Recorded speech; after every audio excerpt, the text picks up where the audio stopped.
In the time of the tribes, when the seasons themselves carried the wisdom of the ancestors, there was a man who listened to the land more than any other. Though the settlers laughed at his mud garden, his bond with the earth would lead him to nourish more than his people. It would feed the very soul of the valley. Before we step into this ancient tale, share where you're watching from, and if the sacred bond between land and people speaks to your heart, subscribe, because the next legend is rooted even deeper in tradition. In the time before the settlers arrived, when the Great Plains whispered secrets through the grasses and the skies carried ancient wisdom, there lived a man known among his people as Wee-ya-ya, or the one who knows the earth. He had learned the language of the soil, the song of the river, and the stories written in the stars. His people trusted him, for his hands were skilled not only in hunting, but in nurturing life from the earth. Wee-ya-ya planted what the settlers would call a mud garden, though to him it was a sacred trust between his people and the land. It was not just a place to grow food, but a connection to the old ways, passed down through generations. While others planted in the open fields where the sun bathed them from dawn till dusk, Wee-ya-ya saw something different. He planted deep into the earth, where the soil held secrets and the roots could grow strong. The settlers, newcomers from distant lands, had little patience for things they could not see, and Wee-ya-ya's garden seemed strange. They watched as he bent low to the earth, his fingers covered in soft mud, burying seeds in furrows that seemed made more for prayer than planting. The ground was wet, the soil soft, the air thick with dampness, an environment the settlers believed was too risky for the crops they depended on. "Why waste your time in such a foolish way?" they mocked. "This garden will grow nothing but mud. Look at the fields we've built. Ours grow easily." Wee-ya-ya paid them no mind. He knew the earth's time was not measured by clocks, but by the wisdom of those who honored it. His garden would grow in its own time. It was not for the settlers to understand. Still, the settlers mocked him. They returned to the garden again and again, pointing and laughing, claiming that his crops would surely fail. Some called him foolish, others weak, as if his reverence for the earth was a sign of weakness. But Wee-ya-ya remained calm, knowing time would reveal the truth. He smiled gently, continuing his work, tending to the garden, as though each seed he planted carried the heartbeat of the earth. His people, who knew him best, stood by quietly, watching with a knowing gaze. They did not mock, for they understood the sacred power of the land and trusted in the teachings of their ancestors. They believed in Wee-ya-ya's wisdom, just as he believed in the unseen powers of the soil. But the settlers were not done. They continued to watch, whispering among themselves. In their eyes, his methods were backward, unworthy of respect. Yet, with each passing season, they would soon see that the true power of the earth lay not in the quick harvests they expected, but in the quiet, deliberate patience of the one who understood its rhythm. The seasons passed, and the settlers' mockery faded as the land began to show signs of its response. In the early spring, the earth stirred beneath Wee-ya-ya's hands, the soil rich and warm with the promise of life. The rains came, gentle at first, and the mud garden began to take shape. The tender shoots of corn, beans, and squash pushed through the earth, their green tendrils reaching toward the sky. The settlers, busy with their own fields, barely noticed. But as the summer months grew long, a drought fell upon the valley. The settlers' crops began to wilt under the intense heat, their fields cracking under the weight of the unrelenting sun. Corn that should have been tall and strong stood stunted, dry, and weak. The beans withered in the parched soil, and the squash turned yellow before it could even blossom. The settlers tried to water their crops, but the earth seemed to resist, the water evaporating too quickly under the heat. Meanwhile, Wee-ya-ya's garden remained steady. The mud garden, once laughed at, held its strength. The ground seemed to drink the rain, and when the rain stopped, it held moisture in a way the settlers' fields could not. The soil had been prepared in a way the settlers had never considered, deep, rich, and teeming with life. The roots of the plants reached down into the earth, drawing water from below, where the settlers' crops could not reach. The settlers took notice, but their pride kept them from asking for help. They continued to toil in their fields, watching as their crops struggled and failed, while Weeaya's garden flourished. The man who had once been mocked for his methods was now seen with curiosity. Still, they refused to believe the earth could truly speak in the way he claimed. They told themselves that the soil was simply luck, that the rains would return, and everything would be as it had been before. Yet the drought stretched on for weeks. The settlers' livestock began to weaken, their bellies empty, their coats thin. The farmers, worn and desperate, turned their attention to Weeaya's garden, hoping for a glimpse of salvation. When they saw the abundance growing there, they could not deny it any longer. Weeaya, with his gentle smile, invited them to see the garden for themselves. He did not boast or explain, but simply showed them the soil, rich with the wisdom of the ancestors. "The earth speaks to those who listen," he said softly. "The plants are not merely grown by the hand, but by the heart. Honor the land, and the land will feed you." The settlers, humbled by the sight, began to understand. They had planted with haste, but Weeaya had planted with purpose.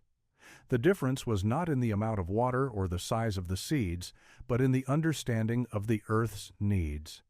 And as the drought continued, they began to listen to the silent wisdom of the land, the soil, and the roots that grew deep.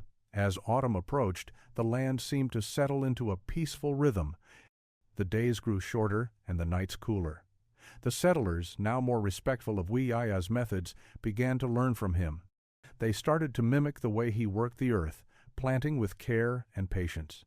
Yet, just as they began to think they understood, the true test of the land came in the form of a storm, one that no one had expected.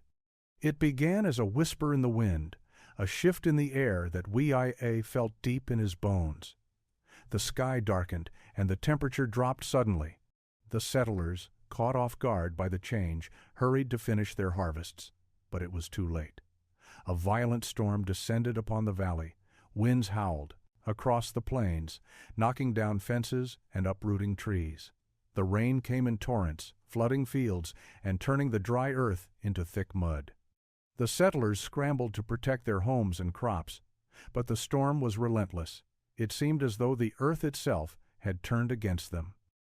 Their fields, once teeming with promise, were quickly buried under a blanket of rain and mud. The corn, beans, and squash they had worked so hard to grow were washed away, the crops destroyed in a matter of hours. The settlers stood in disbelief, staring at the devastation, unable to comprehend how quickly their hard work had been undone. Weeaya, though concerned for his people, remained calm.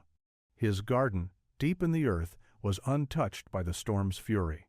The mud garden, which the settlers had once mocked, stood firm, sheltered by the wisdom of the soil. The earth had absorbed the rain, and though the surface was soaked, the roots of the plants held strong. The storm had come with force, but the land had been prepared, and the harvests continued to grow. The settlers, defeated and weary, came to Weeaya's garden once more, seeking answers. They had lost everything to the storm, their hopes dashed in the flash of a single night. "How did you know?" one of them asked, his voice breaking. "How did you prepare for this?" Weeaya looked at them with the same gentle gaze he had always offered. "I did not prepare for this storm," he said softly. "I prepared for the land. I listened to it, honored it, and the earth speaks in ways that we cannot always see. It does not promise easy harvests, but it will always provide when we honor it." The settlers stood in silence, taking in his words. They had come to understand that survival was not just about quick harvests or easy victories, but about trusting the land, understanding its cycles, and working with its rhythm. The storm had tested them, but it had also taught them a deeper lesson. They could not control the earth, but they could learn from it. When the storm passed, it left behind a landscape that seemed almost unrecognizable. The once bustling fields of the settlers lay under a thick layer of mud, their crops lost to the fury of the rains. The earth, which had once seemed so generous, now appeared harsh and unforgiving. Yet in Weeaya's garden, the earth still thrived. The crops, though battered by the storm, stood strong, their roots deep in the earth that had been prepared with such care. As autumn wore on, The settlers watched in awe as Weeaya's mud garden continued to flourish. The corn, which had been buried deep in the rich soil, stood tall. The beans wrapped themselves around sturdy stalks, and the squash spread across the ground in vibrant patches. The garden, once thought a foolish endeavor, had become the lifeline of the valley. It was time for the harvest. The settlers, their own fields in ruin, came to Weeaya, humbly asking if they could take part in his bounty. Weeaya welcomed them, for he knew that the land was not just for one, but for all who respected its gifts. He guided them through the garden, showing them how to harvest the crops with reverence. The corn was gathered carefully, the beans plucked with tenderness, and the squash lifted from the ground with a quiet respect for the earth that had nurtured it. As the settlers gathered their share, a sense of gratitude filled the air. They had come to understand something that had eluded them before.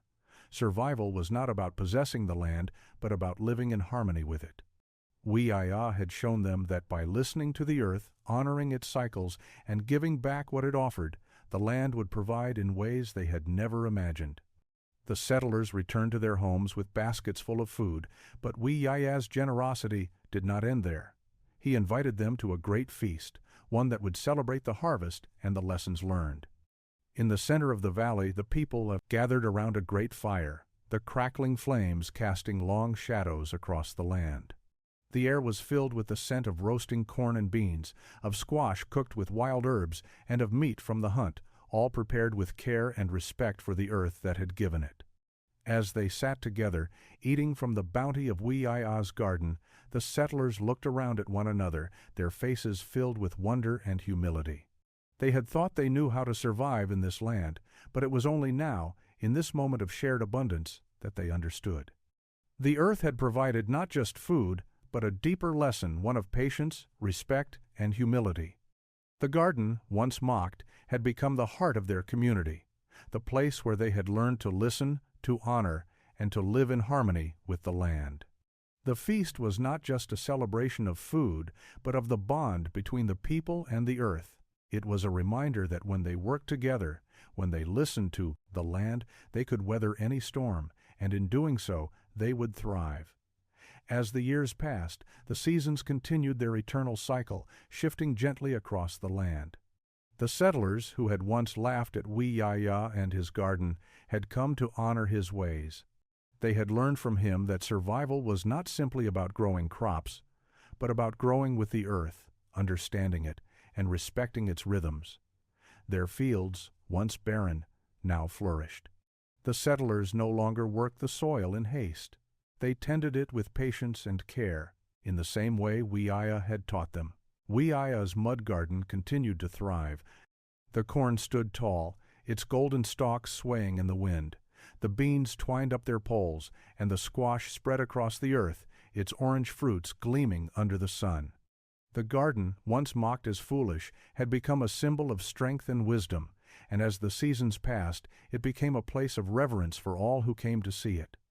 One evening, as the sun dipped below the horizon, casting its last golden light across the valley, Weeaya sat by his garden, his hands resting gently on the earth. The air was cool, and the scent of fresh herbs and ripe crops filled the air. His people had gathered for the evening meal, their laughter and conversation drifting on the wind. Weeaya's eyes traced the land that stretched before him. The Great Plains, once harsh and unforgiving, now felt like a part of him. He had worked with the earth, not against it, and in return the land had provided. His garden had flourished, and so had his people. They were no longer struggling to survive, but living in harmony with the land. They had learned the true meaning of abundance not just in food, but in spirit. "It is not just the crops that grow here," Weeaya spoke softly, his voice carried by the evening breeze. "It is the spirit of the earth, the teachings of our ancestors that grow within us. This garden is not merely for survival, it is for life. It is for wisdom." His people listened in silence, understanding the depth of his words. They had witnessed the garden's transformation from mockery to abundance, and they knew the lessons it held. Weeaya had taught them to live with respect for the land, to listen to its whispers and understand its needs. The garden was no longer just a place where food grew. It had become a symbol of their unity with the earth, a testament to the strength that comes from patience, care, and reverence. The settlers who had once mocked it now came to learn from it, not just for food, but for wisdom. They understood that they were stewards of the land, not its masters. As Wee-Iya looked out across the valley, he knew that his work had been done. The garden had taught his people what they needed to know. The legacy of the earth, planted in the soil, would continue to grow for generations to come. And so, the garden lived on a living reminder of the lessons learned, of the spirit of the earth, and of the wisdom passed down through the ages.